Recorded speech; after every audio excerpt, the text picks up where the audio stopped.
Some builds are simply haunted, not in a paranormal stuff pack way, but in a everything that can go wrong goes wrong way. And this is definitely the case for this build. But let's talk first about the Queen Anne architecture style and Victorian gardening, and I will come back to my miseries while building and recording this build later. Hello and welcome, my name is marygrave and today we're building a Queen Anne style home for your Sims. If you're new here, Tiny History is a series in which I recreate the most iconic home styles in under 100 tiles and tell you something about its history. So without any further delay, let's begin. Most importantly, Queen Anne style means not the same style in every country. While the British Queen Anne style refers to an architecture style which was mostly used for gentry houses around the beginning of the 18th century, the American version was mostly en vogue between the 1880s and the 1920s. However, this building leans on the American Queen Anne style, which is also referred to as the New World Queen Anne Revival architecture and has almost nothing in common with its British name cousin. I also used the illustration of a Queen Anne house in New Orleans as a guide. The American style covers a wide range of picturesque buildings with three Renaissance details, rather than being a specific formulaic style in its own right. Nonetheless, there are a few distinctive features which can appear within the buildings. The facades are mostly asymmetrical, with the front facade forming the dominant side of the house. The gable roofs are facing the front of the building. The roofing can be decorated by spindle work. Often you can find towers in different shapes like round, square, or like in this case, polygonal towers. The porches are covering at least a part of the front facade, but you can also find wraparound porches and L-shaped porches. The second floor may include balconies or porches as well. The wall textures can differ and include wood shingles in different shapes, terracotta tiles, or relief panels. The Queen Anne style houses also often have oriel or bay windows. In general, you can say that the houses are often very splendid. They have many decorative elements, colors, and extravagant shapes. But there is also a more rural version of the Queen Anne style. The decorations on the exteriors are more reduced on these homes. As in my reference picture, I opted for the reduced version, which is more appropriate for the size of the house. The columns, railings, and spandrels are from the Strangerville pack, while the door came with the movie Hangout stuff pack. I was cheating a bit on the porch so it doesn't count towards the tail count of the house, and to hide the parts where I used the terrain tool I placed some bushes in front of the porch. Which brings me to Victorian Gardens and Victorian gardening. And I have to admit, I struggled a bit with this part. Landscaping is neither my strength on the theoretical level nor is it on a practical level in The Sims. So I turned on Google to see what Victorian gardens are all about, and they are beautiful. Essential for Victorian gardens are, for one, colorful flower beds. The Victorians were very proud of their gardens and their exotic plant collections. Advances in technology like more modern and at the same time cheaper glass houses and increased interest in botany made it easier to gather different plants from all around the world and keep them alive even at home. The gardeners were also able to increase their produce and make hybrid plants due to advanced research. They researched more about what conditions have to be in place for the different plants to thrive well. Another important invention for gardening in the Victorian era was the lawnmower, which was patented in 1830 already by Edwin Birch Budding. It made tending to the garden easier and quicker, so more time could be spent on the flowers and trees. The conquest of the elements and the plant world become clear in strictly ordered, symmetrical bed forms.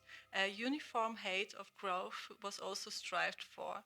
Particularly exotic plants could be arranged in botanical gardens and various woody plants displayed in so-called arboreta. The collection served, as in botanical gardens today, for viewing and research purposes, but of course also as a decorative status element. The design of the grounds and clear structures corresponded to the ideal of gardens art of the time. Less attractive areas of the garden were artfully hidden behind shrubs or climbing plants. Particularly popular plants for private gardens were, for example, lilies, magnolias, begonias, lilacs, tulips, asters, and lavender. As industrialization progressed, wild gardens became increasingly popular as a backlash against this development. And that's what I wanted to recreate in this garden.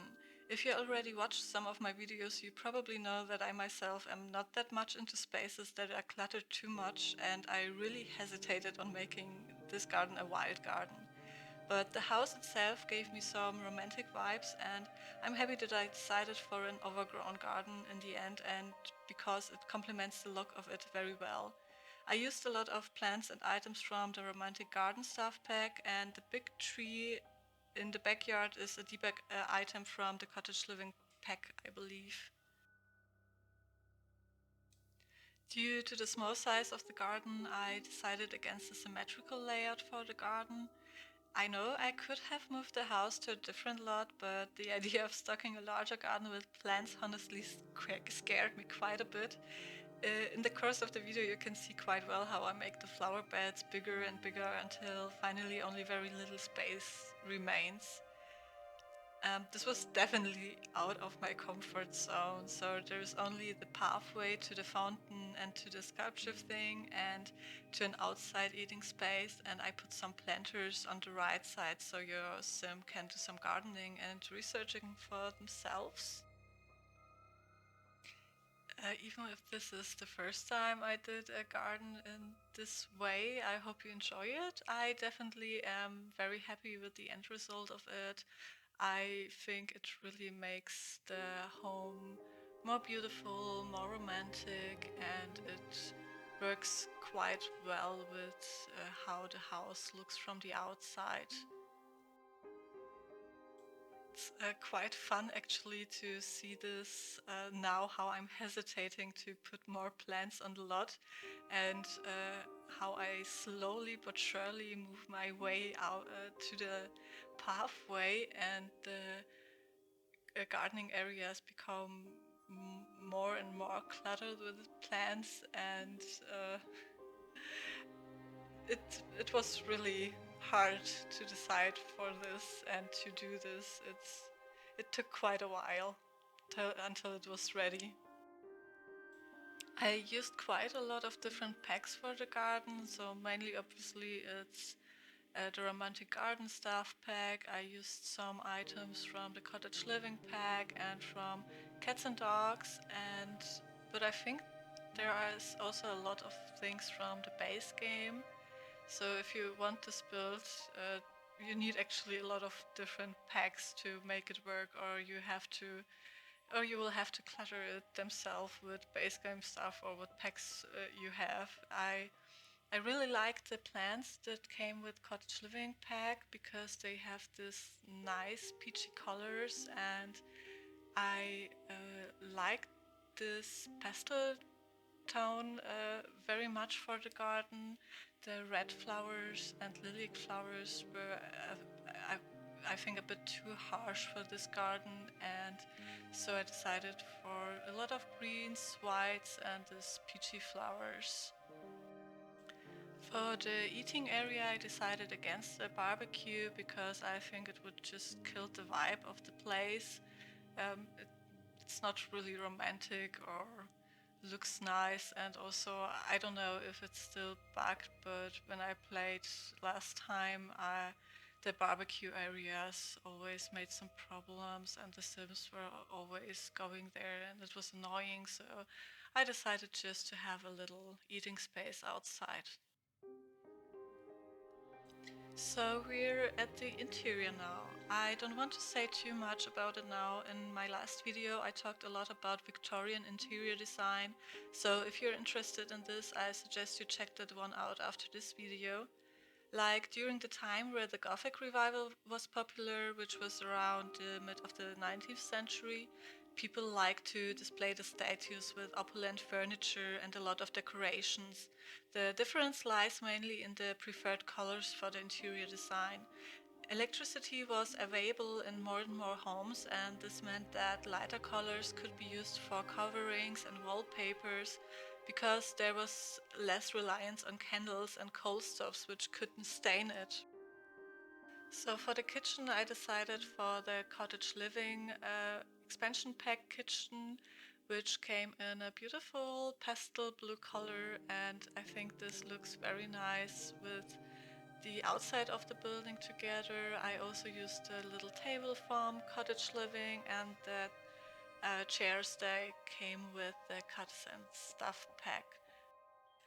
Obviously, this build doesn't have a formal eating dining area. I just couldn't fit it into the first floor, and so I decided to have a little eating nook in the kitchen, and that's it. But I don't know, I think the view out of the window here is very nice, and I think it's a nice spot to have your breakfast, at least here. The wallpaper I used came from the Realm of Magic gameplay pack, and I really like the brown colors for this kitchen. They fit very well to the blue, and I'm just cluttering a bit up, and then we will go to the living room. Salon formed the center of the house, as it was here that guests were received whom one wanted to make an impression on. The library was also a status symbol of the time, which is why I have placed two large bookshelves here, which you will see in a minute. I tried to make the living room bright but also opulent. For the rest of the house, I opted for a simpler country house style look and refer more to the Queen Anne cottages, which, in my opinion, also fits very well into the Victorian era, but gives the whole house, including the garden, a more romantic character. In my mind, here lives a sim. In my head, I called her Anne Gables, together with her cat Queenie. I'm really terrible at giving names to things or thinking of titles. Um, the sim is in the law career, and on the one hand, she's the strictly logical person, but on the other hand, she's also secretly a romantic who likes to take care of her garden in her spare time and spend a cozy evening in front of the fireplace with her cat. I placed her PC on the secretary from the Paranormal stuff pack, which you will see in a moment. So she can also work from home. She has the traits romantic, self assured, and cat lover. And I don't know, for her, I have kind of an Ally McBeal story in mind. If you know the series, it's quite an old series. I think it's from the end of the 90s or beginning of the 2000s. Um, and so, for one, her career plays a big part in her life, but finding the right one is important to her as well. Her cat Queenie is what you would call the typical Siamese, I guess. She's talkative, spoiled, but affectionate. So I used a lot of bright colors for the living room, and so just to make the area light and more cheerful than my Gothic Revival style home. And I don't want to repeat myself too often, or at least not in this short amount of time.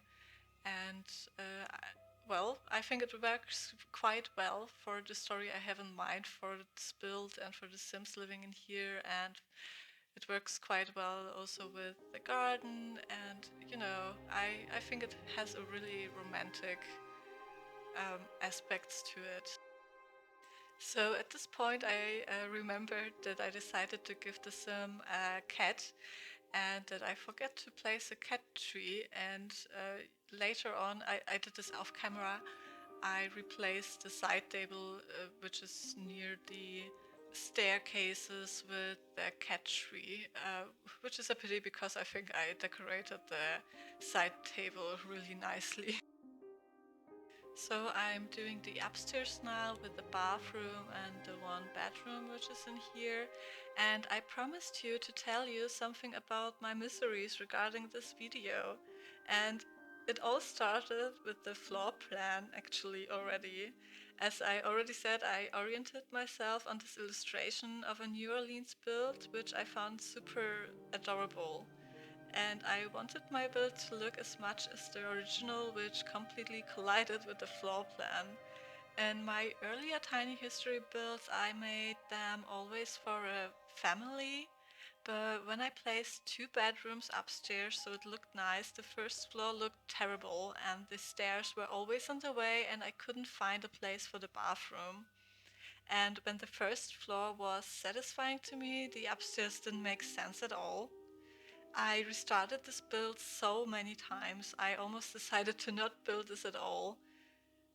On the third day, I think it was, the inspiration finally hit me and I knew what to do. I decided to make the first floor smaller and instead place this glass house extension where the kitchen is now. I decided against the middle wall height, even though I wanted to use the doors from the Strangerville pack. And most what was most painful is I decided against the second bedroom and made the house for a single sim. So after the 3 long days, I was able to record this finally. But my miseries didn't stop here. I recorded 4 hours straight until I became impatient and went to bed.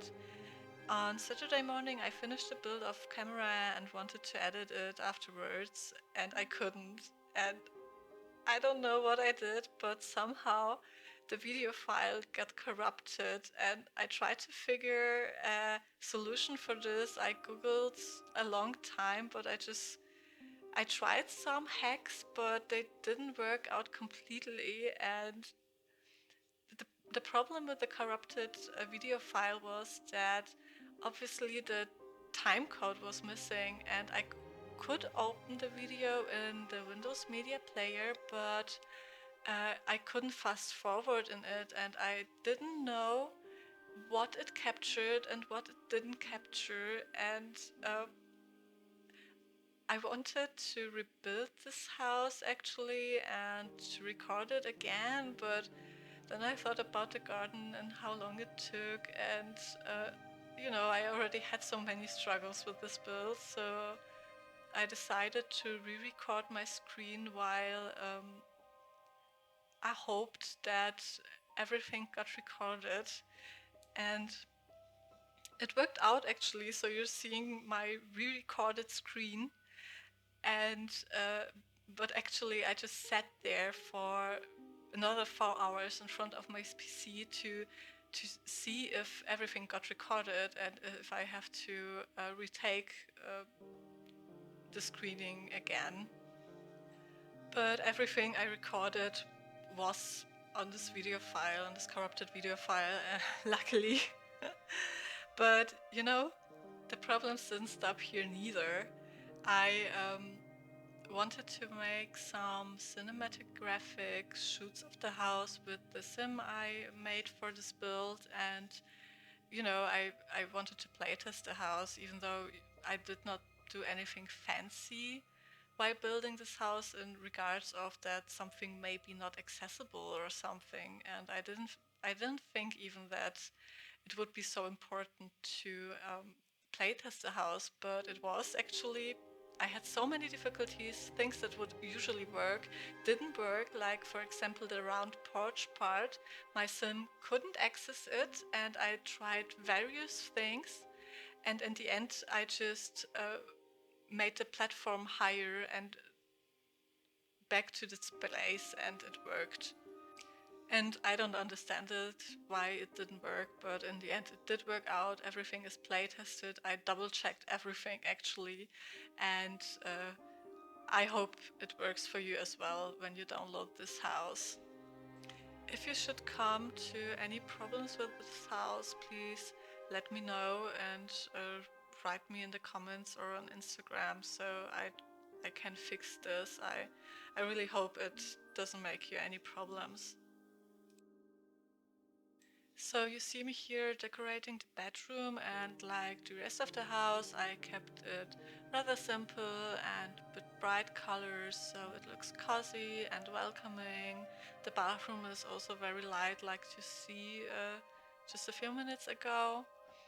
I did some things off camera, some final touches to it, so not everything you see now is how the house looks in the end, but you can see some screenshots in the end of the videos of the house, and I hope you enjoy this build. I don't have anything left to say, and we're almost at the end of this video. If you enjoyed it, please like and subscribe, this would mean a lot to me. I also did a build on the Gothic Revival architecture style if you're interested in history and those kinds of things. You can find my builds also on Instagram, and recently I started a Pinterest board where I collect inspiration for my builds.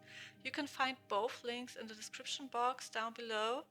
And well, I wish you all a nice day and would be very happy to see you again next week. Bye bye!